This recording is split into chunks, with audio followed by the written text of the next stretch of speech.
This podcast is not affiliated with any Grand Lodge, and the ridiculous antics and opinions of the hosts and guests are their own. Should be dismissed immediately.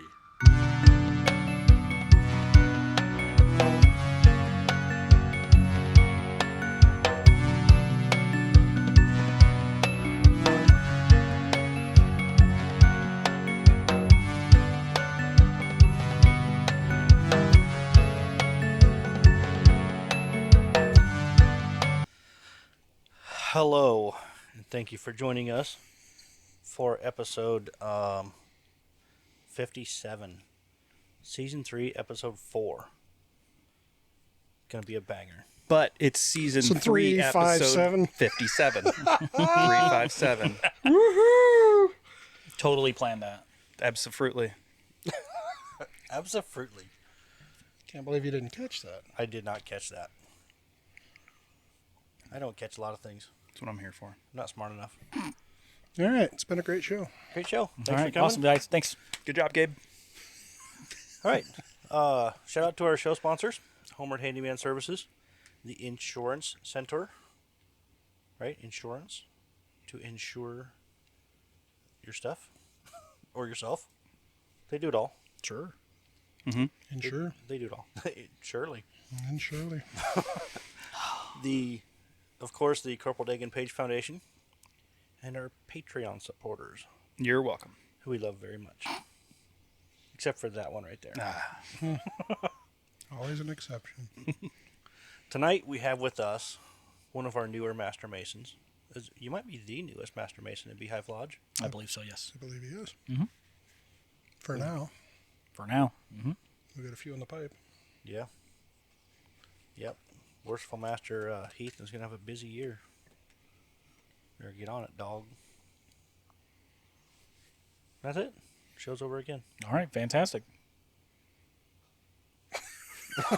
It's going to be a long night. It's going to be a long night. It's going to be arduous.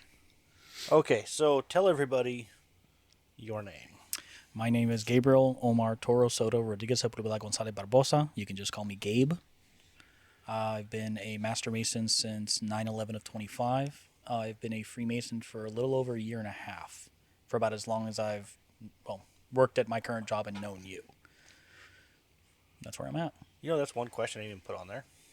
How we met. Yeah. Yep. Where's that name from? I don't know. His parents. My parents. Oh, well, I mean, like, Their parents, I think. That's how usually where's how that your works. name? Where's your name come from, Eric? country, I'm saying. Like, what, like, A mixture of Puerto Rican, Spaniard, and I think a bit of Dominican, I'm pretty sure. oh, okay, cool. Mm-hmm. That's what I meant by that. Where that name comes My from. parents, though. Well, I mean, Still, naturally. same answer. Same answer. Same answer. But See, I would have assumed when we first met, like, Toro, I think Spanish, but Soto, I think Japanese. Yeah, I actually don't know much of the history for at least Soto. It does translate or does have like a definition of like, I think it's, what is it, earth giver or bringer. And Toro just literally means the word bull, like the animal. So there's no So you're- connotation to like a combination. You're but, bringing the dirt. Amen. Bull what? Let's not talk about that. Oh, okay. no, I was wondering because, like, with such a long name, I don't know if you've ever seen like Brazilian names. Yes, They're yeah. incredibly long, but they all go Incredibly by long. like nicknames. Mm-hmm. So like Pele's name is not Pele; that's his nickname. So I didn't know if it was something like that because you kept going on, and I was like, oh my gosh, there's punctuation in his name. So pardon my ignorance, because I've heard you say that Go for it. dozens of times, but is that middle names, surnames? How does that work? Because I've got 3 names. I've got my first name, my middle name, and my last name. I don't have that. So how does that work? At least for how I learned it as a kid, and I've just been adding to it. I've literally been taking my mother and father last name, grandmother, grandfather last name, and then I go to my mom or my father's side, and then I just keep doing that. Gotcha. It started off as a joke as a kid, but I just kept doing it, and I kept adding more and more and more, and then I found out that one of my great-grandfather's last names was Barbosa. So I thought that was pretty cool. So, of course, I had to keep going.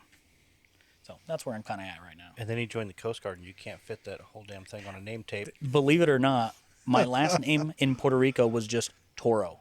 It wasn't until I came to the United States and I had to get a state ID, and I had to get a name tape that they're like, you only have one last name. because in Puerto Rico on your birth certificate it just says last name, parentheses first last name, second last name, and they're like, that doesn't count. This is your last name, Toro Soto. So whenever I sign just my last name, it's Toro Soto, not just Toro. But in Puerto Rico, I only sign Toro. Don't ever let the man tell you who you are. Down with the system. I feel all Rage Against the Machine right now. I miss that band. Yeah. Never good heard of band. them. So you are genuinely one of my favorite people on the planet. Oh, Oh, you're still talking to him? you guys should feel bad. Okay. And I really don't know why. I don't know why. Because you give me more grief than almost as much as Jim does. But you're a very genuine dude. I try. But I know he likes you. I try to be honestly annoying. Yeah. I do like you, whereas Jim, I try to be honestly annoying. Can that just be the name of the podcast? Like his episode? Honestly annoying. honestly annoying. All right, let's jump in. You kind of answered our first question. So, way to read the show outline. So, had you heard of Masonry before you were interested in Masonry? No, not a single bit. I think about as much as I heard of it was what I can compare with what little knowledge people have. Because I grew up in Puerto Rico, right? And there was no talk of any of that. And the only bits and pieces that I got from just like history and whatnot was that it was a fraternity and a really old one. It was a cult and they were devil worshippers. And that was pretty much it. And I was like, yeah, well, that's another one in the pile that I'll have to YouTube eventually. That was my knowledge about Freemasonry at the time. So when you say growing up in Puerto Rico, is it just that it was your experience that there wasn't Masonry, or Puerto Rico doesn't have a lot of Masons? I would say it's a mixture of both. I basically lived out in the sticks, grew up in the sticks, education in the sticks, and I left from the sticks like to a town an hour away from here to go to boot camp. Okay. So I really didn't see much the development that happened in the towns nearby where some Freemasons would be. But I was so young at the time, and I was already dealing with school, the Civil Air Patrol, and other stuff that I kind of had no need. And I didn't have access to the internet at the time, and everything was just word of mouth. So my ability to be exposed to Freemasonry was slim to none. He thought. You thought, because we have had many discussions late at night. So for reference, so San Juan is on the northeast part of Puerto Correct. Rico. Gabe grew up on the very far southwest. Correct. Oh, not the southwest. However, in talking, you've walked by the Grand Lodge of Puerto Rico. Yes, that is correct. Your whole life. Yes, I have. My whole life, whenever I went into the developed part of town in Mayagüez, so it was like an hour, 45 minutes to an hour away from my house. An hour, my hometown in Cabo Rojo. I always passed by a lodge. I never knew that was a lodge, ever. Because there was no symbols, there was no signs, there was no nothing. But the building was still well maintained. The lights were always on. There was water flowing around. Never saw anyone step in and out. And then, unbeknownst to me, I had walked by the Grand Lodge of Puerto Rico multiple times in the capital as well. Have you had an opportunity to check it out since you've become a Mason? Not yet, no. The times I've gone to Puerto Rico were either for family or for vacation, and I'd be bringing my significant other around, and we'd do something else. Sounds like a road trip opportunity. Well, there's the whole water part. Yeah, I was about to say, it's kind of like a road trip, and then a water trip, and then a walking trip. But, we'll get there. Semantics. I do like to swim. Yeah, I bet you can float. Anywho. I got a lot of flotation device. I want to Although, talk. I am down 7 pounds. Congratulations. Nice. I don't know how, but I made it. Don't worry about it. You just keep doing it. Only like I don't want to play this 100 game anymore. only got 108 more to go. Oh, you know what I forgot? What have you been up to, Jim? Oh, yeah. Pause. Let's go back to the beginning of the show. Oh, yeah, that part of the show. So, still a little jet lagged from annual communication. That was a lot of fun, but It was a ton of fun. I'm still kind of recovering. Not all of us are as recovered as others, but that was the major event. Somehow, some individual convinced my wife that it was okay to join the shrine. So I've got a cold sands coming up here next month. I didn't think that would ever happen, but here we are. You will enjoy it. I think I will The too. shrine is, I mean, they're like the Blue Lodge. Everything is built on fellowship, but the shrine is really, I would just consider it the most fun you can have in masonry, legally, is as a Shriner. So the story I told, and it's absolutely true. I was told that there was a point where I've done too much masonry. I'm in too many things, and rightfully so. I'm not allowed to join anything else until I quit something, and that's where it was left. And then when we got to annual communication, we had somebody come up and say, I heard you're not a Shriner. You should be a Shriner. I said, I can't. Well, why not? Because I'm not allowed to join anything else. But I think you'd really enjoy it. I'm not disagreeing with you. It sounds like a lot of fun. I can't because well, I think you should. Now hold on. I'm telling you. Sounds like Brooks. It It was. was definitely Brooks. It was. Called it. And I said no. I was told, and I pointed to her, and the next thing I know, he's around the corner convincing her. So. That dude can sell wilderness to Alaska. So, I knew I was in trouble when she said, "Look, January had 31 days. He was home 8 of them." And I went, "Oh, she's got statistics." Uh-oh. Oh, So I Lord. thought the conversation was done then, and So cold. March 18th, I believe, is when my cold sands will be. A Wednesday night. Yeah, that doesn't sound right, but that's what I was told. No, so. it's pretty low key. Is it? It's Okay. it's meaningful. You'll like it. Okay. So yeah, that's what I've been up to, and yeah, I'll save the rest for the end of the show. Okay. What I've been up to is producer type dude and myself and my wife and producer's girlfriend. We have found an acreage. Congratulations. And there's no jinxing it this time. The inspections are done. The VA well water inspection is just waiting for results now. Don't expect any issues there. And if there is, we just put a water filtration system in, no big deal. And we're like a lot of money under our budget. That's good. So we've got money to do some stuff. That's really good. You already have the move-in date and everything. You already have the movers coming in. So Closing on March 20th, moving on the 23rd. Like set in stone. Set this in time. stone. Carved out with a chisel. Amen. Just not a sledgehammer. We wouldn't want to hit our hand Again. Huh? I think did we get to talk about that last time? I don't know if we did talk about that last time. So our producer is a mechanic, and it's I think it's worshipful brother producer. worshipful master, worshipful brother son producer guy. But he's like his old man, and against his old man's wishes, he is a mechanic, and can be a very hazardous job at times.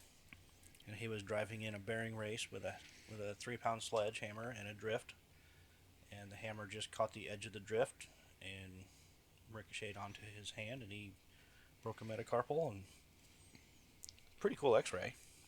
The gnarly X-ray. Yeah, it's pretty crooked. Mm-hmm. But they said he went in for a follow-up and no surgery. But he got the big splint off, and that was cool because that was more like a cast than anything. Mm-hmm. And now he wears this brace thing. Now I can actually put on a suit. Can you move everything nicely now, or hey, there you go. It's pretty gnarly. You can feel the bone callus there, the bridge. He can at least move his middle finger. Yeah, that's what I've been up to. Man, I mean, don't get me wrong. I miss the work. It's weird also not having looked at Bandcamp for what's today, the 21st, or basically 2 weeks now. So I have no idea how they're doing. But at the same time, yes, of course, I miss the work, miss Bandcamp, miss being Grand Custodian, but I also really have enjoyed not having anything on my brain. Yeah. Just work and then going home. And I still very active at my home lodge, still active with Rainbow. So doing that kind of stuff, but it's I haven't been this free, for lack of a better term, since 2019. Wow. I bet Angie's loving it. She just laughs. She's just like, see? Welcome to my world. It's fantastic. You got to be careful with that, though. This when the wife and I started spending a lot of time together, that we started fighting more than we ever had. I work odd hours and had worked weekends and everything. And when I got daylights with weekends, she said, you need to go back to work. What about you, Gabe? What have you been up to? Not much on my end, honestly. Annual communications. It was the first time I've ever been able to go. I guess I've been able to, but I just wasn't able to because the same weekend of annual communications, it's my birthday. Yay. So for my birthday, I went to annual communications, came back, celebrated with my lovely girlfriend. As for busyness in the week, I've just been meeting up with brother Silas to just train him up to proof fellowcraft so we can start rolling them in for Master Mason. And we've met once in the last about 2 weeks, and he's got it down. He's got that thing down. Yeah, I think he'll be ready soon. He picked up Enter Apprentice real fast, too. Oh, it was insanely fast. It was at the second or third time where he was correcting me on what I needed to say, and it was like, oh, dude, go off. Yeah, that's one of the good things about the questions and answers. When you can correct the guy giving the question, you probably got the answer. He was really stressing some of the components, but I'm like, you're thinking more about how you need to say it than just answering it. Like, relax your shoulders. You're stressing me out. And then he would just blurt it all out and like nothing. For those of you listening or watching out of state, Nebraska is short form.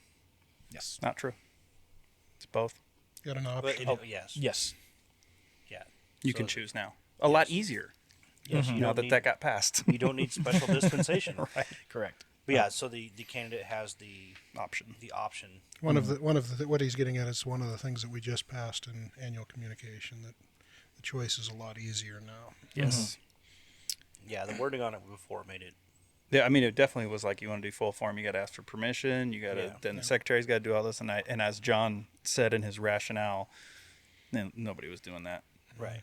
It's like, let's remove it. Just let them choose and just leave it at that. So, but yeah, Nebraska gets to choose, the candidate gets to choose, rather, short form or full form. For each degree. For each degree, yep. Correct. Yep. He can do Entered Apprentice short form, and he can do Fellowcraft and Master Long form. It's completely up to him. He's been choosing to do short form, which is totally nothing wrong. I'm a short form Mason.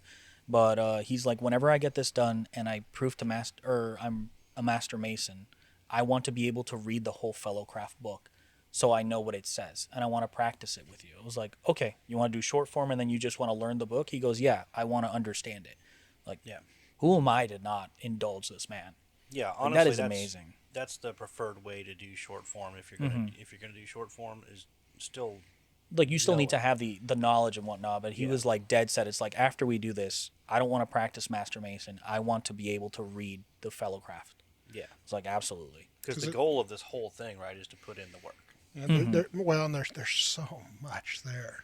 Yes, I mean, that's one of the things that I'm proud to say I can do, is that middle chamber, but I still don't know what it all means. You know, every time I do it, I learn a little bit more out of it. So having that all thrown at you, not knowing any of it right off the bat, and having it not be English as your first language, that would add to the. Because honestly, that the type of English that's used in that isn't what we use now either. So I fully understand why he would want to spend a lot of time in that. Every time we meet up, I'm like, hey, do you have your cipher? And he goes, absolutely. And he just rips it out of his work pocket. He carries, that thing is all crimpled up, bent up. I'm like, this is some quality stuff right here. Very cool. He carries with him in his uniform, in his civilian attire. He has it on him. So he is a recruiter, so he has and it's for the Navy, so he has a fair amount of Pockets. downtime. Yeah. Like, there are not people beating down the door to join the Navy, I'm saying. In Nebraska. That seems like a jab. It might be. Navy stands for Never Again Volunteer Yourself. Oh. And Marine stands for Marines Always Ride in Navy Equipment. That would be the Marines version of what it means. No, there's always I feel every branch has a very warranted purpose and need. But since the Marines are a department of the Navy, the men's department, we always kind of we always kind of dig at each other all the time. It's fun. It's Shots fired. I have a high school friend I went went to high school with. Obviously, that's where his high school friend comes around. But just wanted to make sure you guys understood what I was saying. I'd like to go back when he said that his mind was just empty here for the last few weeks. It also Maybe he needs includes to get grammar. back into it. Wow. She was a Marine. Talking about the men's department. She's a Marine. Yeah. Yeah. She was rad. Good human being. Still probably manlier than half the Navy. Wow. Yeah. Wow. Anyway. It's not just shots fired. These are bombs being dropped on the Navy right now. Yeah. There just went half our listenership. Because there are far more Navy personnel than Marine personnel. That's okay. It's a fun rivalry. It really is. I mean, honestly, you're gonna get it. Like if you're in the military, you're going to get it, regardless of what branch. Gabe, weren't you in the military? I was in the Coast Guard, No. which is why I've been keeping See, we very need to quiet. add that on there too. So he wasn't I've been really in the keeping military. very quiet. Yeah, there it is. There it is.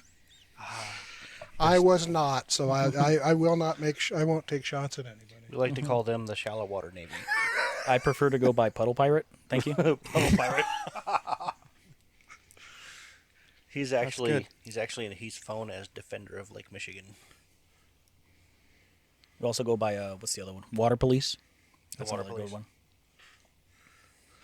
one. Good times. Amen. We really do love all our military. We do. It's all Like good fun. it's one of those things. Like if you're in the military and you do not start like, how do I explain this? Just start ragging on the other branch or other members. It's almost like you actually do not like them. Yeah. If you do not like go out of your way to insult them, it's almost like they're actually gonna find an issue with like, oh, he doesn't like me as a person. Mm-hmm. Meanwhile, if you do actually do that, it's like, yeah, that guy's an ass, but man, he's cool. He's a really cool guy. Case in point. But Well, and then we have Morgan, who just walked into the studio, and he's in the Army. Mm-hmm. I got a Coast Guard, I have no words. Marine, Army, and then Heath was in Air the Air Force? Force. yep, Air National Guard. So was Miss Ashley Yep. Then we have another in the Air Force. She was in the real Air Force. The actual. So for does real Air Beehive Force. have everything covered? Every I think service we do have every branch covered. branch, yeah. Yeah. Space Force. Oh, Space Force. Those idiots. I'm pretty sure I there's mean, only one Space Force, and that's Alex Aren't Stratman. you're not in the military anymore. Join the Space Force and come back.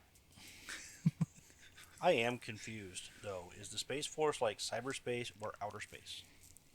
Outer space. Outer? Literally outer space. Not inner. Inner It is space? both. Yikes! Wowzers! Fun times. All right. Meanwhile, back in masonry, why don't you hit question 3, Jim? This deviated. I don't know if I can hard. read. Oh yeah, that was question a three. hard left turn. Out of 22 minutes, I think we talked about Freemasonry for about 5. You gonna borrow my glasses? Take us back to when you started thinking about masonry. What did you think about the Fraternity. fraternity at that point, and why did you decide to petition? This kind of goes back to the last question. I hadn't heard about Freemasonry until I met Joe. And I guess a bit of backstory. The way I met Joe is at work at my current diesel job. They were doing construction in the break room. Break room is the only place I could eat and sit at because I was a new guy. I didn't really have anywhere else to go. And I didn't want to eat in my car because I was dirty as all can be. So while they were doing construction, I went over to the back room and I asked him if I could just sit with him. For about the first week, I think we were just like, hey, man, good morning. And it's like, oh, thanks for letting me sit here. And we just leave. Like, that was the max amount of words I would talk to Joe. I'd look over and I'd see that there was what I now know as Corporal Dagan Page. And then I'd see some Marine stuff. And then I'd see that he has Spotify open with what I now know as Studio 357.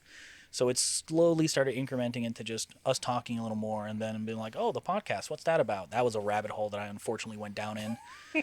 And Tell me about it. I'm still going down that rabbit hole. so, and he didn't really lead me into Masonry like at all. He goes, yeah, it was one of those, like, yeah, I'm a Freemason. Oh, what's that all about? Oh, XYZ. I was like, okay, cool. Do you mind if I look it up? Do you have any references or anything I should look up? Yeah, try to stay away from these sources. I was like, okay, pretty cool. And then I looked at it for maybe about 2 or 3 days. We were still BSing around that time. And around the third day, I talked to him about it. It was like, Now I want your opinion because I've read some stuff and I want to know what you can tell me more about it. So that was my intro into Freemasonry, like just Googling, YouTubing, all of this stuff. And then Joe. That's pretty much it. And he still wanted to petition. Yeah, I was like, this is a pretty good cult. I mean, No, see, the thing that's missing from a cult, in order for it to be a cult, is a very charismatic male at the top, and then women, unfortunately. oh, I thought you were going to say goats. But Nah, I guess that too. nah. You got to have that charismatic guy at the top. So, You say at the top? at the top. Hey, that guy. At the top. That guy at the top over there. The guy at the top. Well, that's just because you're not high enough yet. You don't know. Oh, yeah, you're not the 34th degree. That's right. Well, I think that happened to a few past grandmasters. I think it was like Millington was one of them. Somebody was like, "Oh, well, you just don't. You're not high enough up." He's like, Ferguson told me the same thing. It's He like, said, I can't get had that higher. happen. There's no higher. I can't. can't get higher." I can't try. I can't if I could. Well, Yeah. if you were the 99th degree Mason, then you would know. Exactly. However, 99. however, the dude in his mom's basement knows more. I trust that The guy, man the with my guy life. outside knows, but Yeah. you don't because you're not high enough. I love it. Yeah, Yeah. tell me more about this fraternity. Dude, that I'm in. please tell me more. Yeah. Let me take notes. Yeah. Give me all the knowledge. This is some great stuff. I'm going to post this later. I did have a friend that was like, when I got into the Grand Lodge, they were like, "Be careful, man." And I was like, "It's not." I was like, "Dude, I don't know how many times I have to tell you this. Like, this is not at all what you think that it is." He's like, "You don't know. You don't understand. They're grooming you." I'm like, "For what? Please enlighten me." And he's like, "They're grooming you. They're gonna make you head of the organization, and then you're gonna have all that." And I was like, "Well, I mean, like that could be a Sounds possibility, pretty cool. you know? Like, okay, cool. That sounds like a nice opportunity." And he's like, no, you don't understand. He's like, it's where it gets really dark. And I was like, this is actually like supposed to be the pinnacle of light, my friend. But okay. I was Please, like, sorry. Please go on. You lost me at grooming. Yeah, they're grooming you. And I was like, no one's You touching promise? me. Yeah. It's like, I take a shower and I shave. Thanks. I don't By need to be myself. groomed. Thank you. You do it by yourself? Usually. I don't. I mean, need help. Waffles might be around the corner kind of staring at me wondering like, hey, is it time to eat? But for the What the hell was that? knocked him out. I'm on a roll today. Jim is squeaking. And just to be clear with my previous comment before somebody destroys me, I'm not saying that women join cults. I'm just saying Correct. it tends to be a charismatic man and a bunch of women for some reason. Yeah, it Correct. does. It does, actually. It's not the women's fault. Now, obviously, except we're for not Heaven's saying Gate. we're not saying Except for every Heaven's Gate. cult. No. Correct. Not every cult. Just I mean, every cult. this was Just also your- just a jab as well because we're not a cult. Yeah. Yeah. So Just your average everyday cult. I did get at work one time. Somebody was like, "Well, you're in a cult," so, and I was like, I was like, "Okay, forget it." I'm like, it's like, oh, so your opinion's just invalid. I'm like, okay, cool. Although I will go as far as saying it depends on a definition of a cult. If you're talking about something that's incredibly addictive, yeah, for some of us, I mean, yeah, it could be. it's gotten carried away. But I think the, it was like the if- religious implications, Right. the end of the belief that the end of the world is coming soon. That's not something we teach. no, it's in a lecture, Yeah. but not really. We could barely meet up once a month to talk about what kind of spaghetti we want to have on spaghetti night. I had spaghetti tonight. So, hey, nice. So, That's world so domination. World domination is just not on the agenda. I had a We mis- need to do burger night. Yeah, see, this is why I was being groomed because I was like, look, I'm already eating spaghetti. I'm like, I'm preparing myself. I ate spaghetti. I'm ready to be groomed. So if you like spaghetti, make sure beans. that you You like spaghetti? Should be a Mason. That Sponsored sounds by like. Prego. Sorry, I was gonna make fun of Brooks for a second. I was gonna say it sounds like something Brooks would say. Brooks will turn anything you say. it works. anything that comes out, he'll turn it around and be like, "Yeah, "This is why you should join." if it works. Yeah, If you like spaghetti, we definitely have a lot of spaghetti feeds. I love Brooks. Yeah. I love Although, spaghetti. if you like green beans, don't come to Beehive. We have yet to ever serve green beans at a Correct. on purpose. Don't do Sounds like a challenge. I mean, I like green beans. that. Don't do that. I Why would like you green do beans that? too. I just have them at home. No. So, Gabe, Where did we start this? speaking of all of this is a beautiful segue. Yes. Amazing. Which, quick, very brief sidebar. I used to think it was Segu.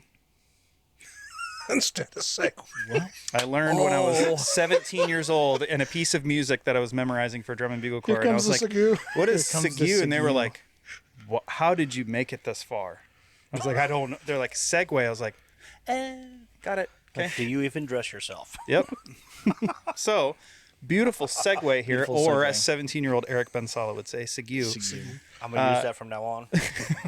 After everything that you had Googled and you had gotten into beforehand, then you're going through it, has your view of Masonry changed since you were initiated? Since I was initiated, it's like a yes and no, because a lot of the stuff that I was seeing on YouTube and from what he could tell me, it was a mixture of like high and tidy, prim and proper, because the majority of the videos were a lot of the professional tapings of what was happening in England. And it was a lot of like floor work, sword play, and just a lot of dudes in a lot of very regal attire. And it's not to say that we don't do that here, but from seeing that side and hearing what you had to say about it, I could tell that the lodge was just a lot of blue collar people. So it kind of did and it didn't, because I kind of got both ends of the spectrum. But after being initiated, it was just like, wow, we are just a group of dudes. Do you think it would have been better, or just maybe do you wish maybe you didn't Google that stuff ahead of time? No, not at all.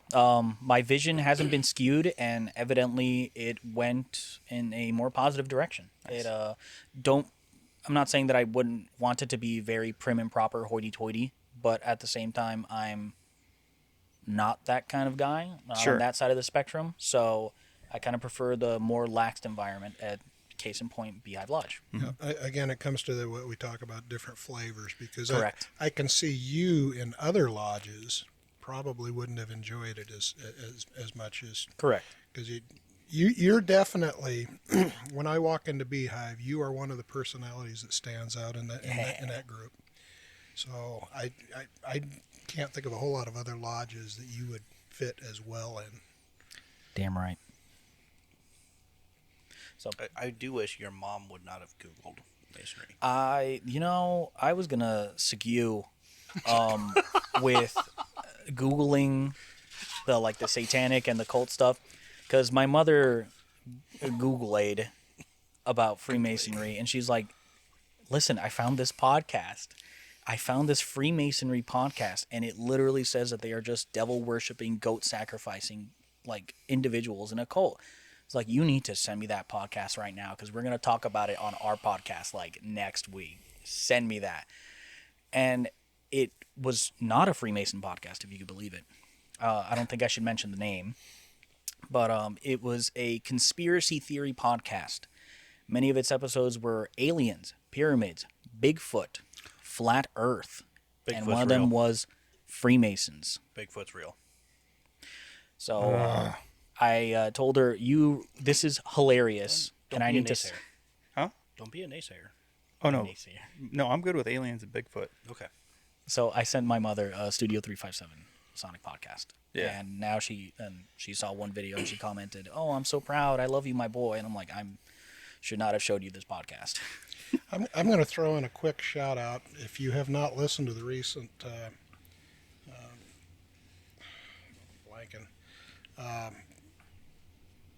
Samuel Wilburn. The third degree? Third degree. Yeah. I had three. The third degree, their latest one has to do with naysayers and how to handle them. And they had the most recent Grand Master of Ohio as their guest. And one of the things that was just amazing that he said is it's his belief, his theory, that people have a real problem with anything where you try to self-improve without adult supervision. And so that's what we do as Freemasons is we try to, without certain groups telling us what we can believe, what we can't believe, we try to self-improve. And that seems to be something that's carried on through time. And so if you get a chance to check that out, it's a great episode. That's awesome. It is a fantastic episode, which I'm going to have more time to listen to. It won't take me a whole week to get through one of their episodes. But no, it is great, and I love the way that past Grandmaster speaks. He speaks very well. He's very confident in his masonry, and he's one of those guys, like, if you got something to say about masonry, let's let's go. Yeah. Let's go talk about it. I just wanted to give that shout out because it's kind of about what we're talking about right now, and that really struck a chord with me. That you can kind of look at that. That's what, because if there's adult supervision, and in our case, it's kind of we're doing the self help, but we're not opening the curtain to tell you what it is. There's nothing spectacular about it. It's all in other books. It's all over the place, but we don't have somebody telling us how to do it. So that's kind of the problem, whether it be a church or a government or somebody else. And so I found that kind of a powerful statement. And since Gabe has been down to Puerto Rico and video called me with his mom on the phone. Correct. She is the reason I call you Gabo. Correct. So, hi, Mom. Love you. Miss you. Can't wait to Hi, Mom. talk to you again. Hi, Mom. Papi, Mom. Papi, mommy. Nice. All right. I'm wondering if we should skip a couple of questions because we're going to go like 3 hours at this point. Yeah. So, how did you start to incorporate the principles of masonry into your daily life? So that's kind of interesting because I would say that I had some of the principles before. One of the reasons that I joined Freemasonry is because I really liked the brotherly love aspect and the camaraderie that I got from this fraternity. I had that way back when. I had that brotherly love. I had that feeling of camaraderie back in the military, back in the Civil Air Patrol. I had that for a very long time. A lot of life events happen, spiraling down to rock bottom, and I lost that for quite a long time, for about, I'd say, 4 years, 5 years. I was pretty much destitute. And coming into Freemasonry, I can say that I'm now reabsorbing that or regaining the aspects of brotherly love, and I'm just able to like implement it some more along with like truth, brotherly love, that kind of stuff, and relief. So that's kind of where I'm at. Yeah, you are definitely willing to help a brother out when he needs it. Yeah, I try. I don't wish to see somebody in a position that I was in or that I don't want to be in when I can say something about it. Yeah. So I try. What is your favorite working tool? I would probably say the square. I like the square.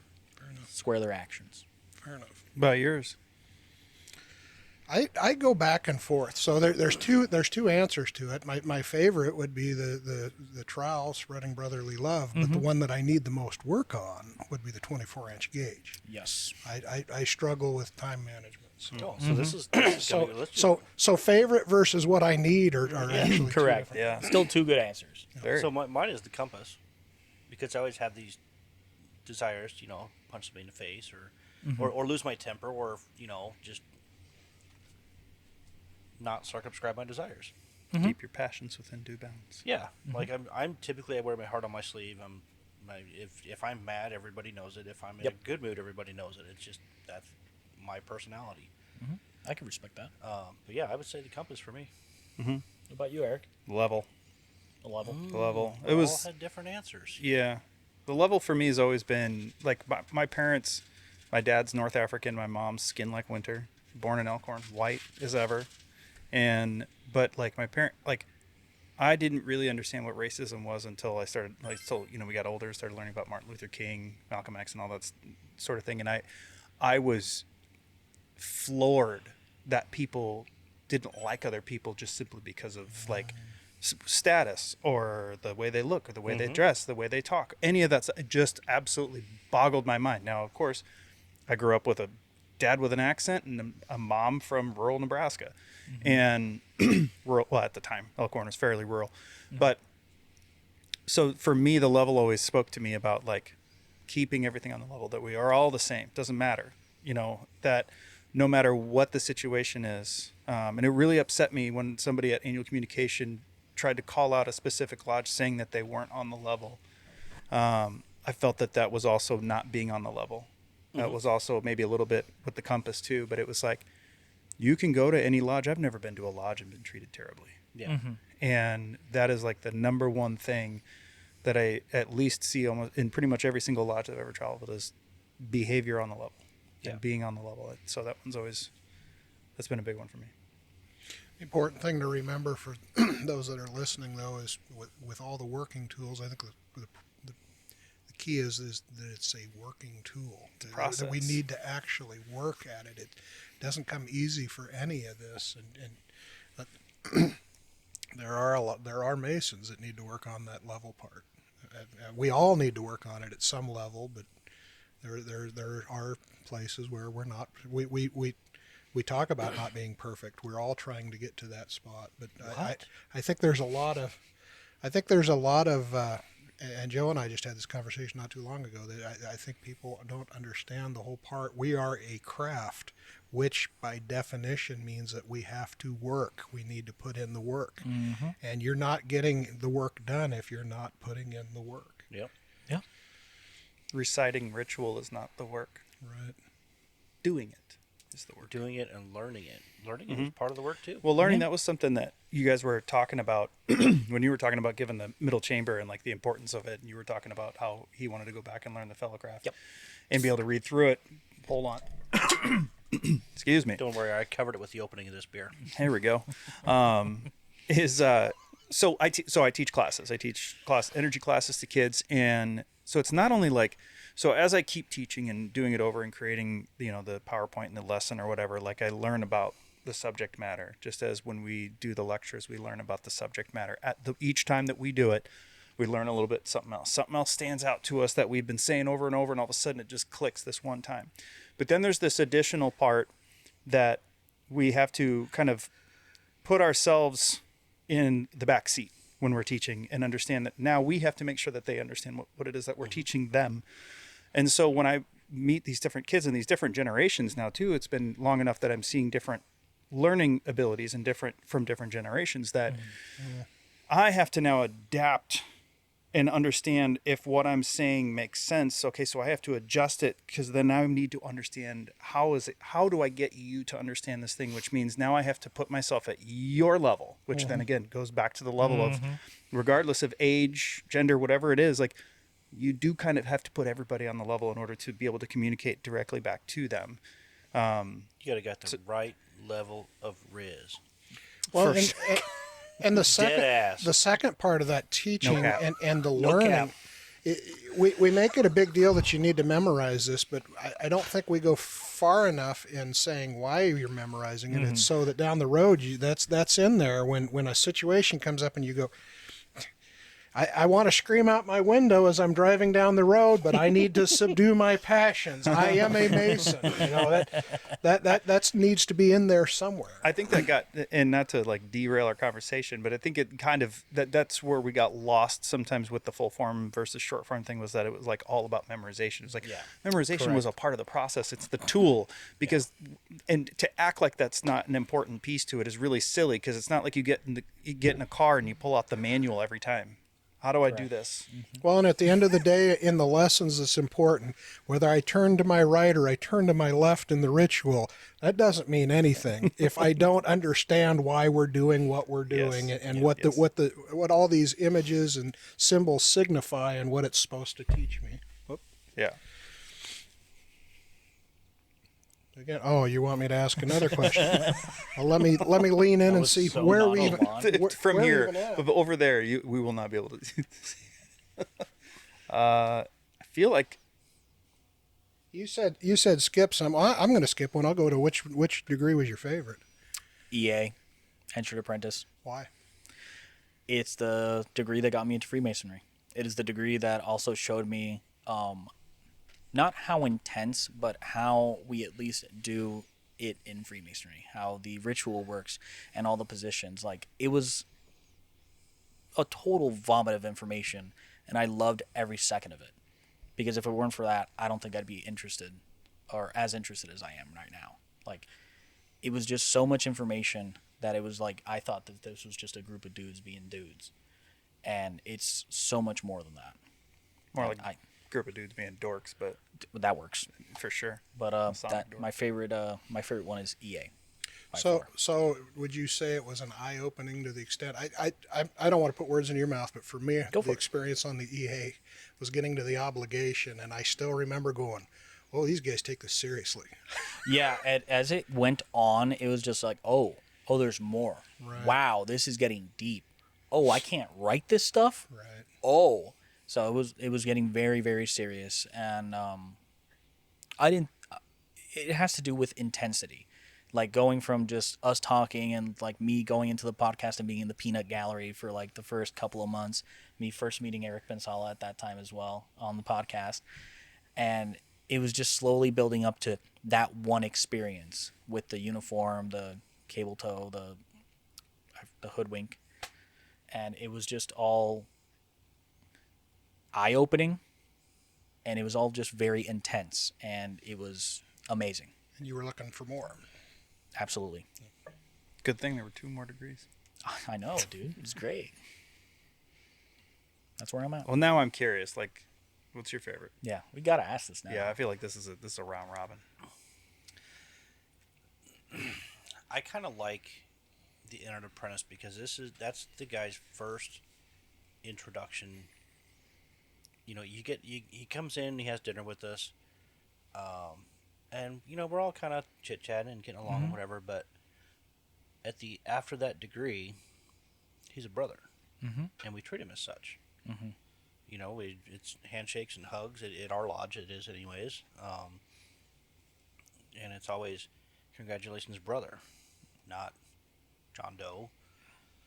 I think that's my favorite, just to begin that transformation. I will say one of the other reasons why it was my favorite is because after I initiated, we had another initiate come through right after it. So I was able to, right in the moment, see everything I went through firsthand. And then not too far after, I was able to be a part of an EA degree. And it was amazing. It was like that. I'm now part of what made me who I am right now. Yeah. At the time and currently. Yeah, and to me, that's what makes me want to get involved with helping with degrees, with learning apart, is you get to be a part of that guy's learning process. That guy's memories. Yeah. Like, it's insane. What about you? So out of all the degrees, I'm going to go with the Knights Templar, but that's just because it's really cool. At the Blue Lodge level, I Master Mason, I actually had almost an out-of-body experience, the contemplation of what was going on, and my place in my life. I really started thinking about mortality, and it kind of shook me for a whole week thinking about that. So awesome. That part of it will never leave. That's awesome. The EA was my second favorite. Correct. For a lot of what you're talking about, again, that idea is, you know, it's all the excitement and it's just wow, you know. But it was an out of body experience there for a little bit. The first time I went through the Master Mason. That's awesome. That's awesome. Eric? I might be the only person in Nebraska, but it's Fellowcraft. Now, what a loser. Part of that, it's not necessarily in the degree itself, but in the lecture, the middle chamber lecture. But I think part of why like EA and Master Mason, they were still beautiful degrees, but why they didn't affect me as much as I was already kind of into a lot of esoteric and odd, strange things. So I'd kind of already had a bit of an experience in that realm already. So when it came to the way that I operate just as a human being, is like, as a kid, I just wasn't very smart. Hence SIGU. Same. So I had wonderful parents, but like they didn't really like teach me a whole lot of stuff. And so a lot of times I ended up having to figure things out. That's why I end up talking a lot, is because I'm not talking because I want to talk a lot. I'm talking because that's how I process information, because I'm working myself out. I'm echolocating along the way with words. But with Fellowcraft, what I loved about it, and it kind of ties into what ultimately became a big part of my job at work, is that's the work. So it's like, yes, the initiation is the beauty and bringing you in and telling you like what this kind of like spiritual experience is going to be like, and the way it connects to the different symbols, and then obviously the contemplation of death and morality and your character in the Master Mason degree. But then it's like, well, how do we do that? Fellowcraft degree tells you that, and I know that tends to be like a lot of people's least favorite degree, and I know sometimes it's because if that middle chamber is not delivered properly, like it can be a snoozer. But that can be true of of the lectures of and almost all- any all lecture. of them. Yeah. to be fair, yeah, it definitely could I be. was just gonna say when Jim does it, it's my favorite part because I get to take a nap. When Eric does it, I'm on point, paying attention. I'm almost saying it verbatim with you. Wow. When Eric does it at the Nebraska Masonic home, now that's interesting. With a sweatband on his hand because it was hot as hell. It was hot. Oh my so God, it was humid. hot. But you know It was what so though? bad. No, you but do that's, very well, Jim. But as Jim knows what I'm talking about, when you're giving that lecture, it's like every time you do it, something just hits differently each time. Yep. What different part you're like, oh. And it's like you can sometimes see it in the guy that is giving the lecture, like because I know sometimes it's happened to me, and just like the subtlety of my eyes would kind of be like, oh, like, oh, Oh yeah. got it, okay. So I think Fellowcraft has always been my favorite because it's like, well, it's like okay, so I went through all these degrees. Which one's going to teach me how to be a Mason? Middle chamber. And that's a great point because we spend so much time thinking about beginning it and being a master, but in real world operative Masons, there were only a few masters. Mm-hmm. For the most part, they were fellowcrafts. They were Fellowcraft. So that's where we really should be putting most of our energy and thought. And We're laboring in the quarries. Yeah, absolutely. When it comes to something as important as insurance, it's imperative that you work with an agency who has an in-depth knowledge of multiple insurance products, companies, and guidelines, not just one. We are completely independent agents, and we work for your best interests. We are Mason-friendly. We have locations in Fremont and Elkhorn. We provide policies for virtually all of your personal and commercial needs, including health and dental. Visit our website at www.theinsurancecenterinc.com. We're available Monday through Friday, 9 a.m. to 5 p.m. At Homeward Handyman Services, we pride ourselves on being honest and giving every job the attention it deserves. Owned and operated by a master mason with 2 decades of expertise in home repair. We are bonded and insured, and we carry the highest standards when it comes to taking care of your home. Whether you need a faucet changed or a light remodel, we can take care of your home improvement needs. Call Michael at 402-915-0824 today for a free estimate.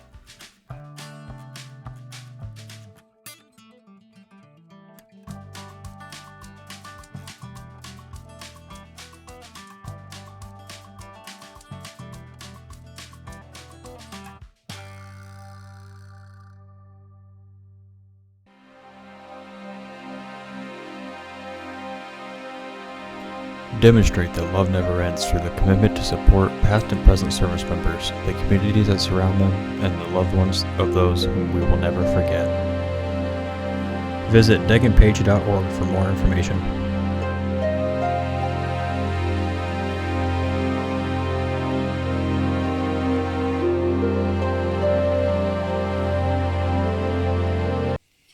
All right, let's segue to the next one.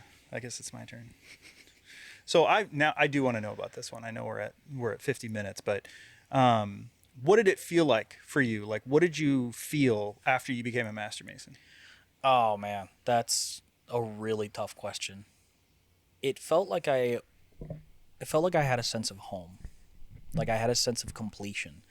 Something that I haven't even felt like in the military, because I felt like I was being able to create some emotional connections with people, get this kind of development, and then they leave or they die. They change to a different job and they go to a different office, or we just don't have the correct schedule with one another, so I just never see them on the other side.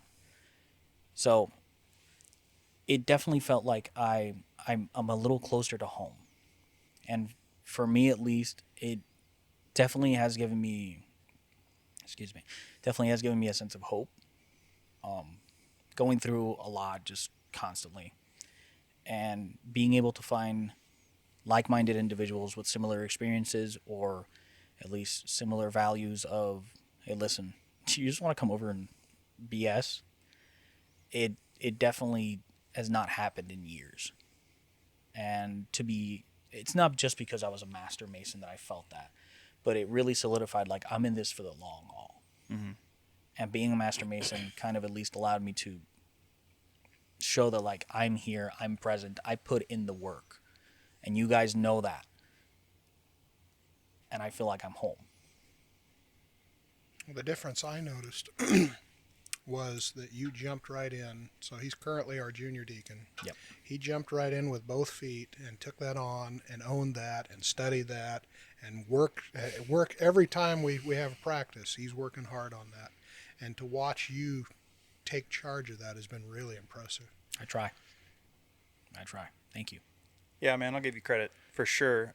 Just in the practices that I've been with and just, working through examinations and stuff like that, you take instruction very well. And that's incredibly important to be able to take that because, that's how we learn is from taking instruction. So kudos to you, man. Thank you, man. For sure. I appreciate you. And you started filling in junior deacon before you were in that chair. Like well before. I think I was filling it in for about... Since you were raised.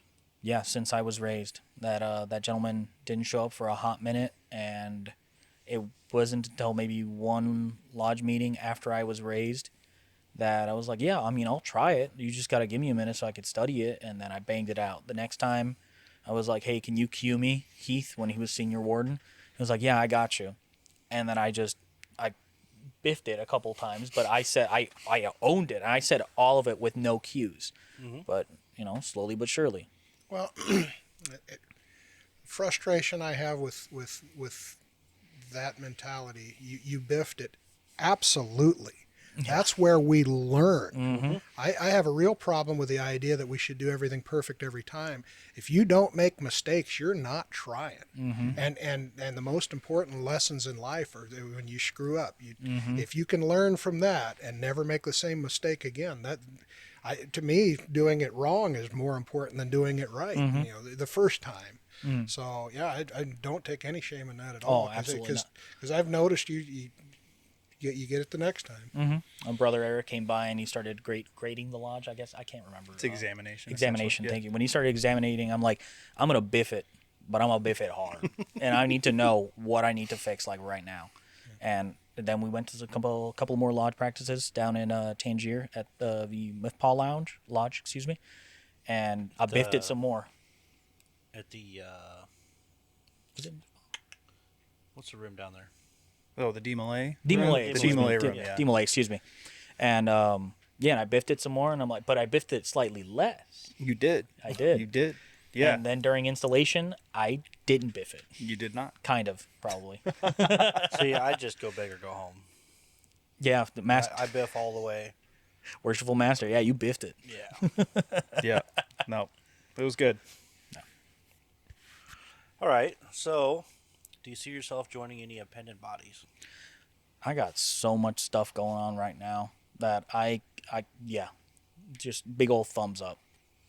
Like, I want to be able to dedicate a bit more time into Freemasonry in general before I kind of point myself in the direction of like the fun side. Does that mean I don't want to be part of it? No, but I'm barely able to dedicate time towards my family. I want to dedicate more time towards Freemasonry before I split it up even more into appendant bodies. So what do you think is a good timeline or achievement goal, or however you want to word it, however you want to mark?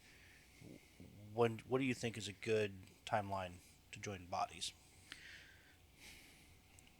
Since I'm not part of one right now, and I'm just in a peculiar situation, I would probably say I've been in it for 2 years or coming up on 2 years. I'd say maybe about your 3-year mark. You can probably start looking into it. If you want to get into it sooner, get into it sooner. I mean, it doesn't matter.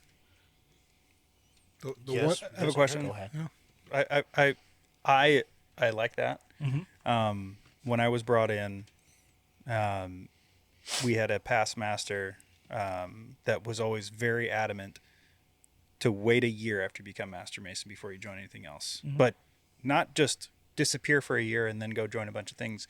His intention was like, wait a year, but spend that year understanding the work. Because then going to the appendant bodies, especially things like Royal Arch and Scottish Rite, in particular, mostly, well, I should say York Rite rather, but that work is going to make more sense with a better understanding of Masonry as opposed to if you just jumped ship and went toward it. So that's why I kept giving you thumbs up. I'm like, good, please wait. Please wait. The only thing I was going to throw in is the exception, even though you did the quotes, the fun side of Masonry. I would take no offense if you never joined any appendant body with the understanding that you made the Blue Lodge the fun lodge. There's no reason it can't be. Correct. Yeah. And Yes, that is I correct. think that's, if anybody's got that mentality that it's the other bodies that are fun, that's a problem, because Correct. we need to be working on, and I can think of at least one lodge that I'm in, that the fun side is what we need to start working on. And so I would have no problem with any Mason if they never went into another body, as long as you're making your Blue Lodge better. Yeah. Definitely. I think fun is a huge part of Blue Lodge. I mean, that's where Mercer, we have once a month, we have a fellowship night. And this past Tuesday we had one, and we play a game basically where we had a prospective candidate there, and then we had a new EA, and some other guys showed up, and had a big circle of us. And we just go through and started off with like, okay, what's your favorite color and why? All right. What's your favorite band? Okay. What food could you eat every day and never get sick of? Then we got into like, when was your first heartbreak, and what was her name? And like, so we started doing this stuff and going around, and like, and then what was your first injury? Like, and of course, then our lieutenant, Lieutenant Alan Straub from the police department shows up, and he's like, oh, like, worst injury? He's like, hold on. I was like, you can't, that's not fair. You cannot play this game right now, sir. But it was like, I mean, we were laughing, we were crying, we were having such a wonderful time. And it's like, I think that, and I get it, and I know it, and most of the time it's said in jest, but I think sometimes Blue Lodge can get the bad rap that it's like all business and you can't have fun. And again, I made sure to put air quotes. We're, Made sure. we're talking about all these bodies and the fun, but I off of the top of my head, the most fun events I've had are probably camping events with Blue Lodges. Yeah. And they, one of them that at the top of the list wasn't even my lodge. I just went with a group with another lodge. Yeah. It was a blast. We Yeah. laughed, and it was the same kind of a deal. So And I mean, we're all still Masons anyway, so it's not like, it's like you go to another organization, you know, whether it's a Shrine or York Rite or whatever, it's like, but they're still Masons. Yeah, and it's just, it's one of those, I'm like, I'm having a good time right now. Yeah. And I want to be able to dedicate more time to what I'm having fun with, which is Blue Lodge or my lodge, Beehive 184. So, you know, it's not to say that why would I go to a dependent body? It's just, I want to be able to focus more time and be able to have some time management before I'm just like, yeah, I'm a Master Mason. Let's go. Tangier, right now. and again, What's the point? to the timeline? I don't know that there is a timeline. Waiting is a great piece of advice, but if you never joined another appendant body, I see no problem with that, as long as you're active in the Blue Lodge and making it better. Yeah. Yeah. It's like if you had to make me say a time, 3 years. It took me a year and a half or so to be a Master Mason. Or it took me a year, I would say, to be a Master Mason. So I would, number off the top of my head, 3. So I would say, being a past master, I would say spend the time in your Blue Lodge, do the work, but maybe even try sitting in a chair. Try learning a line. Whether it's, stewards don't have lines unless you're doing a degree, right? But maybe try junior deacon. You might find that memorizing stuff for opening and closing your lodge is great. You might find that having a part in ritual is what you really get out of Masonry. I mean, there's no telling unless you try. Yeah. I was super nervous getting into junior deacon, but I saw there was a position, and then there was like, to try it. I mean, worst case is you fail it, and we have to prompt you. It was like, kind of think of it, yeah. And then I was like, wait, these guys didn't start as like Master Masons. These guys didn't just get sent into Worshipful Master. So they probably went through this chair too. So, I mean, what are they going to do, laugh at me? Nope.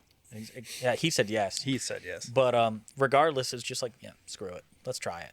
Yeah. Let's just try it. Yeah. And it's awesome. I love it. Wish we had more of you. I don't. I suck. I'm so annoying. I'm so honestly annoying. It's a great band name. Honestly annoying. Honestly annoying. Let me That is a pretty good band name. Good Lord. Do you want me to do that one? That's the one I wrote, number 11. Go ahead. Okay. So let me ask you this first. So I had this whole education presentation I did last year. Go for it. When you petitioned to Masonry, what did you put on, like, why are you doing this? Why are you joining? Do you remember what you put? Camaraderie. Okay. So you put camaraderie, which I found for almost all of us have always put something to, we want to be doing something with somebody else or a group of people rather. Okay. So you had that, you've gone through all the degrees. Why do you stay? For the brotherly love and camaraderie, for the feeling of home, for the feeling of hope, for the feeling that I haven't had since I was in the military, since the feeling that I haven't had when I was totally destitute. I stay here because there's people that have lived through what I've gone through, and they don't want to see others go through that. It's a lot of it's the answers of like the last 4 questions all combined. I'm here because it's awesome. And there's a lot of like-minded individuals that just want to make good men better, that they just want to help the world regardless of what they get back, and try to help a brother when he has nothing. That's why I stay, because I want to be able to be that person. For sure. Has anything challenged that at all in your experience through since becoming a Mason? I wouldn't say challenged it. I would say that I have been put in the position to do, to like be a Mason, to help a brother out, be that point of contact, help him become a Mason, and help him get off his feet like I wasn't able to do back then. So it's not like I was tested, but I definitely had an opportunity placed in my lap where I'm like, I'm not doing this because I'm a Mason, but this needs to happen. And I just so happen to be a Mason. Does that kind of make sense? It does. It does. That goes back to what I always say is men that are Masons are often good Masons before they take the obligation. Mm-hmm. So to your point, we've thrown the word around camaraderie again and again and again. What does that mean? What exactly does that feel like? If somebody's never had that feeling, what does that feel like? The sense of camaraderie feels to me like no matter what you're going through, when you're walking down a road, all of you know what needs to happen when what situation pops up. I know that any of these men would jump in front of a bullet to help another brother out. I know if I can shut your mouth. I know if I can go to any of these guys and tell them I have this issue, they would open their doors and they just hear me out. Every single one of us. The sense of camaraderie is almost like a hive mind in a sense, but we all still watch out for each other. That's what I feel camaraderie feels like to me in my heart. And I feel that genuinely here. If you can't cry together, you shouldn't laugh together. Mm-hmm.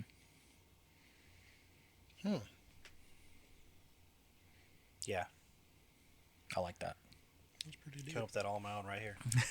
I was actually, there was a TV show on this morning. It had the EI thing in the corner, so it's educational, informational. Right? Oh. I felt very bougie. But I related it This directly. wasn't on the Cartoon Network, was it? I don't think so. Okay. Maybe. Right.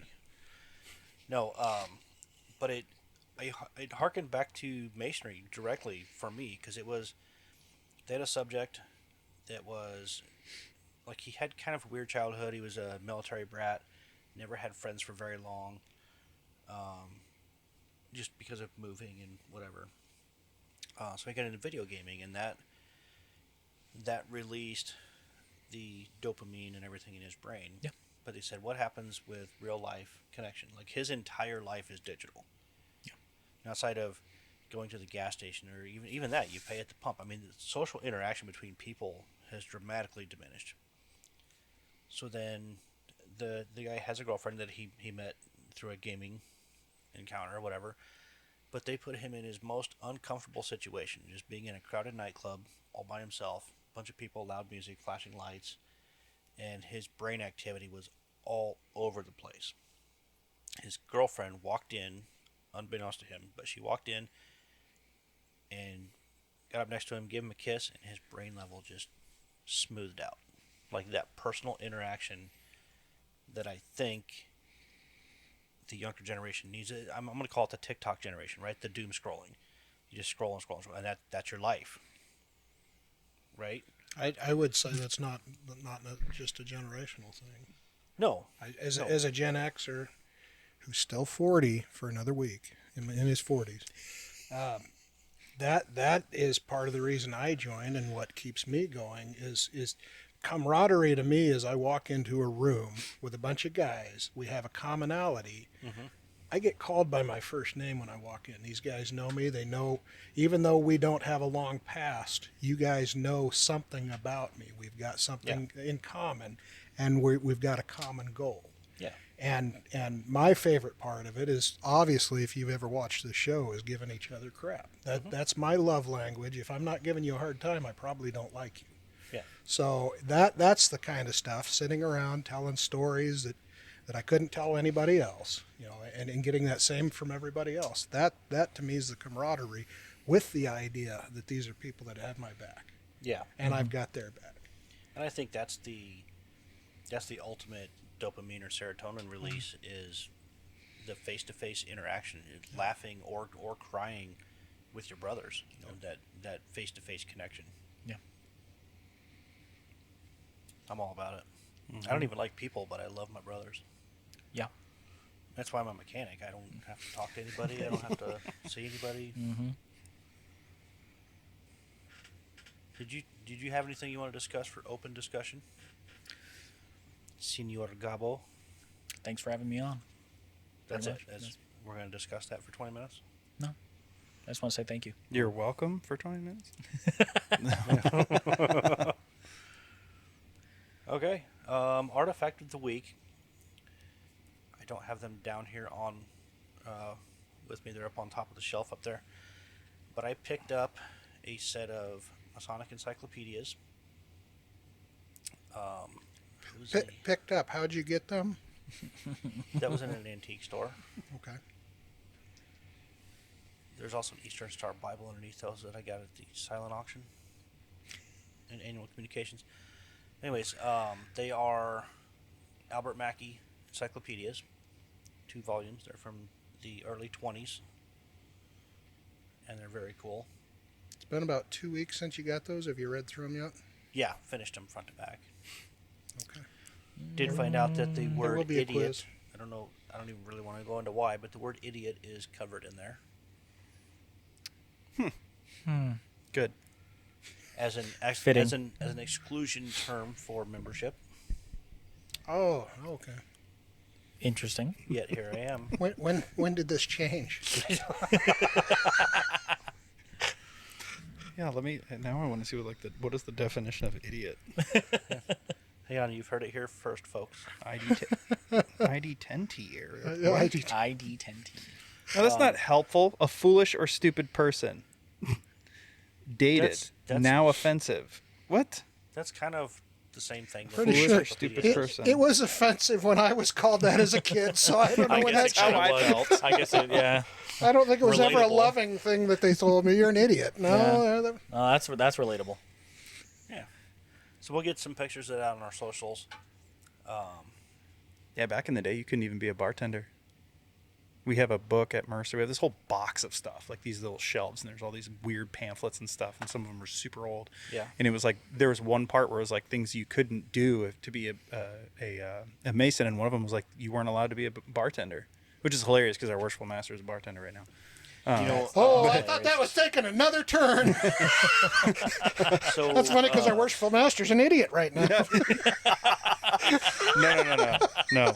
that'll no. stick to the tape. He is a bartender. Oh, You know, it's Lord. funny. Dave Workman, who's one of our original co-hosts, Here we go. He's busy with the shrine now. His granddad was blackballed because he was a tax collector. Oh, I think you told me about this. Yeah. Yeah, like he was like, yeah. I think we need to do some research because now I'm really curious. You couldn't be a bartender if you were an idiot, but are you an idiot? Are you an idiot on site, or are you card carrying, or how exactly how are did you we get? How do you Judging. deduce? Right. an Yeah. idiot? Is it judging or Yeah, because judging? I'm pretty sure that I don't know. You could go to some lodges and they might be like, idiot. Yeah. But then you could come to Beehive and we're like, hey, that dude's pretty smart. Is there a what is the sliding scale? Where's the idiot over here? Yeah. Beehive, idiot. Not what's- beehive, not idiot. What's the litmus test? Yeah, like we say, there's a lodge for everybody. Yeah. Joking aside, I bet it had something to do with an IQ test. I bet there was an IQ test. I mean, it and could be. Idiot Very was well probably- could be, yeah. That or at least an aptitude test or something. Now I really want to know. If there's anybody there that knows how you Hey. judge if you're an idiot. Member resolution. You gotta take an IQ test. Make sure you're not an See idiot. how many push-ups and pull-ups you can do in a quarter mile. You gotta do that What? too. Huh? Aptitude test. What- Can't be that's like weak and asking- an idiot. It's like asking somebody. I'm sorry. What country are you living in right now? Again, that sounds like a challenge. That's like asking how many pancakes take a doghouse. 4 because they're red. Okay, does everybody like pancakes though? Yeah. No. We got it. I don't like pancakes. Boo. However, Pancakes. I have discovered from Costco these flapjack puffs. We got some today. An We're gonna official try 'em. sponsor. Oh my god, they're amazing. This gonna try 'em. Sigu is crazy. Yeah, the Sigu is. For real. I mean, this is wild. he said pancake, and I was like, I'm going with it. By the yeah. way, this all started from Idiot to Artifact pancake. of the Week. Well, idiots, actually. By the way, It started from being stupid. We got from idiots to pancakes. You heard it here Flapjack. first. Idiots So, to pancakes. Hang on. I want We'll to back get up. there. Okay. I want to back up. Listen, very serious note. You don't like pancakes, but your dog's name is Flapjack. That's what she answered to. That's why her name is Flapjack. We tried pancakes. She wasn't having it. We tried pancake. We tried sausage. I even tried croissant. Nope. Well, it's because you said it like a Frenchie. Well, it's how you're supposed to say it. That's kind of a language. Yeah. it's kind of a language. I did thing. have a student 2 years ago during the solar energy class. At the end, we make a solar oven, and I go around and ask him most important question: what are you going to cook in it? And one girl just looked at me, just dead in the eye. She goes, "Croissant." And I was like, okay, it's the best answer I've ever heard, except for the bougie ham sandwich one. That was a good one. Ooh, Word I for love- word, I bougie love ham sandwich. Literally young girl, probably 10 years old. She goes, I don't know, bougie ham sandwich. I was like, best answer ever. I was like, that's I want really a ham good. sandwich now. Now That's that really sounds good. like a good band name. bougie, Bougie ham, ham sandwich. sandwich. But yeah. So Awesome. Flapjack is how that happened. But she usually goes by Flap. Do you like waffles? Not your dog. Yeah. Actual waffles. Yeah, like Trader Joe's has like blueberry waffles. Mm. Dude, This is riveting. Riveting this, action. hey, Jim, what do you got? they have squares. Masonry has squares. There's some kind of Segued the hell out of that one. If you get Eggos, there's some point within a circle. That's I right. go home? You're square in the circle. Yeah. With the square. All right, I got a question for you, Gabe. What's up? This is a real one. Okay, I was about to say. This is a real one. Pancakes. Meanwhile, back in masonry. Yeah. Are you an idiot? No. Wait, And let can me you answer that prove for it? him. It's too late. Can you prove it? Yeah. What have you faced any challenges since joining masonry? Just in general, not anything that's challenged like the work of being a mason or what matters to you, but like what do you think has been the most challenging part about being a mason? Besides this interview. This interview. Damn it. At least a personal issue for me is probably, I don't know if this really answers the question, but like memory retention. Sure. Or like being able to do the ritual work. Memory is always, I've been dog shit with memory. I'm really, really bad with remembering stuff. And the fact that the entirety of like any ritual is done just from off the dome is baffling. I've been blessed to have to be like chaplain sometimes, and that I get to read plain English too. But I'd say that's been a challenging part. It's kind of a weak answer, but nevertheless, that has helped me a lot, like tremendously, because it's challenging me as well. It's also having me go up, stand up, and actually say lines that give meaning to the lodge, give meaning to the fraternity, and have others like hear me and be able to see me present the lines. It makes me feel good. You know, it makes me feel like I'm actually doing a job and I'm doing a part. And yeah, that's my answer. Well, memory. You would have fooled me on the memory part. Like I feel like Yeah. you do a fantastic job of, especially like I said before, like taking instruction and you made the corrections and you've done it. And I get it. Like Mercer had a guy, Wendell Manley. I wasn't around, but the stories I've heard is the man tried harder than anybody else in that lodge to learn the work and was just always so bad at it because he just couldn't memorize, wasn't very good at it, but he busted his ass and no one was ever going to say anything less of him because of that. And so that's all I've ever asked of anybody is like, just give it a shot. Like, and if it's, and if it's too much, you know what, maybe you get to senior deacon, you're like, you know what, going to have somebody else do the degree work, but I can do the open and close and stuff. That's fine. Yeah. Fine. Yeah. It's fine. How do you eat an elephant? One bite at a time. Oh, I didn't hear the first part. I just heard the elephant. How do you eat an elephant? Preferably not. I thought this was a very Pretty sure different that's segue. illegal now. I don't think It's a euphemism. Idiot. I don't smoke that anymore. idiot. So, Gabe, what is your favorite part about being a Mason? I've never asked you that question. What's my favorite part about being a Mason? Yeah. And just in why is it general. me? So first off, it's not. Second, being able to, it's kind of the network, honestly. Yeah. Being, it goes back to camaraderie, and it goes back to hanging out with a lot of like-minded individuals. The network part of me being able to call anybody, be like, hey, can I talk to you about something? And be like, yeah, do you want to meet up? It's like, hey, yeah, let's meet up on this date or this time. Like, what's going on? And it's an open ear, open doors. Like everyone would listen. That's my favorite part, the networking aspect. If I could give it a title, right? Mm-hmm. I Networking. think mine's very similar. It's the aspect that you can put the call out, and if you guys get together, it's a safe space. You can say what you want. You can do what you want. You're not being judged. Mm-hmm. You can laugh. You can cry. You can piss and moan. Whatever you need to do. Yeah. And there's just a built-in. Jim and I've talked a lot about the automatic trust that comes when you know you're with a brother. Well, Yeah. that's interesting you brought that up. So I had an experience this last week networking. So I've only bought 2 vehicles since 2012. We've driven those vehicles. We drive them like crazy. I had Drive to the wheels off of them. almost literally. So we had to get a new vehicle last year. So I went to a car dealership, and the guy across the desk from me was a brother. And I told my wife in front of him, I said, this is going to be a different experience for you because I can trust everything he's going to do. I said, he's going to be fair. He's going to be, I did that for a couple reasons. One, to remind him of his obligations. But the second part of it is to kind of show her the difference. And it was the best experience I've ever had buying a vehicle. Oh yeah. Until we got to the finance part.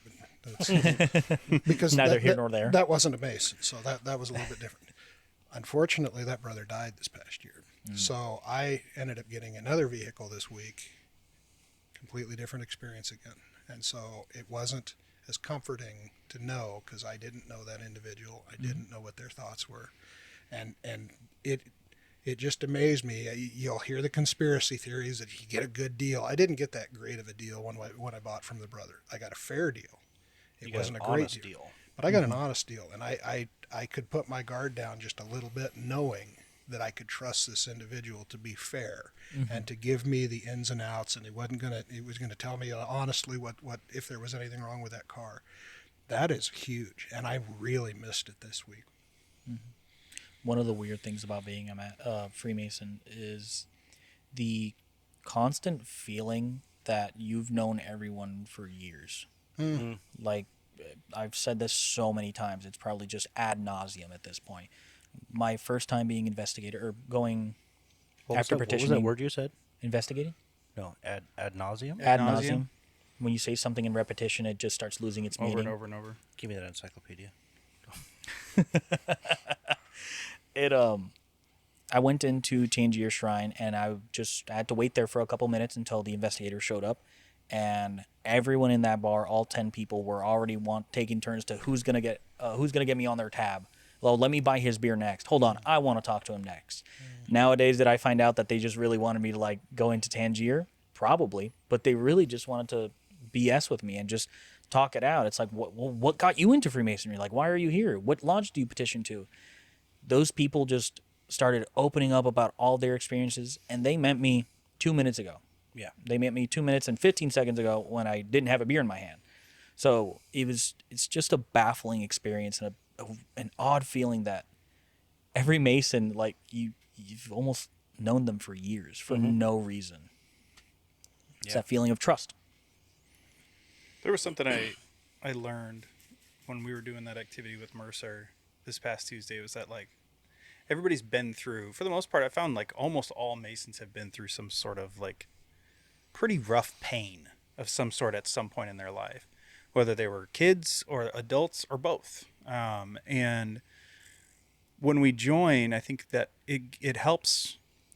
It helps that we're joining with a group of people that can help be part of that mental landscape that we find ourselves in when things go wrong.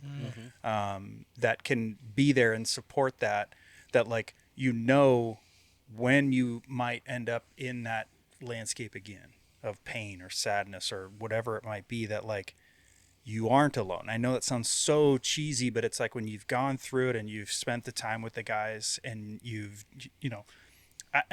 labored in the quarries, it doesn't matter. Like if you spent the time with them, you know that like, even if you don't end up going and talking to one of them and be like, hey, can you just listen to me for a little bit? I got to deal with this thing.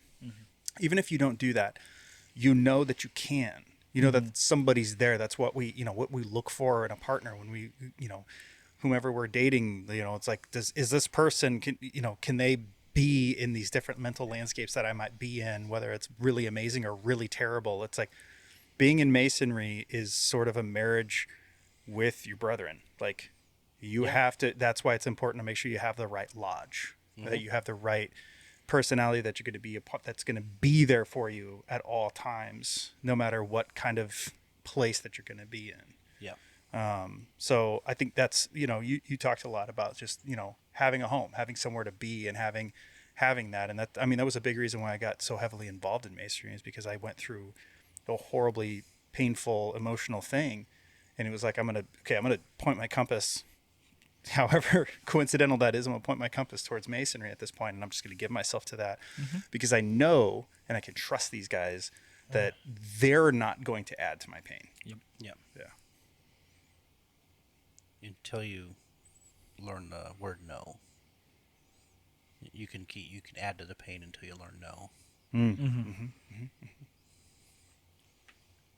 On that note, you got anything coming up the next couple weeks, Jim?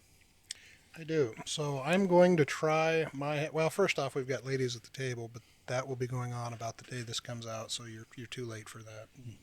Ladies at the Table at Nebraska 1, but following week, our regular stated meeting on March the 2nd, I'm going to try my first attempt at Masonic education. And so I will be doing a piece. It's actually going to be about two brothers, John and Lathrop, and I'm going to do it in the style of Paul Harvey's The Rest of the Story. So I'll see if that's a complete failure or not. I'll see if I'm an idiot, but I'm going to try it. My first attempt at Masonic education. So. Delivery is everything.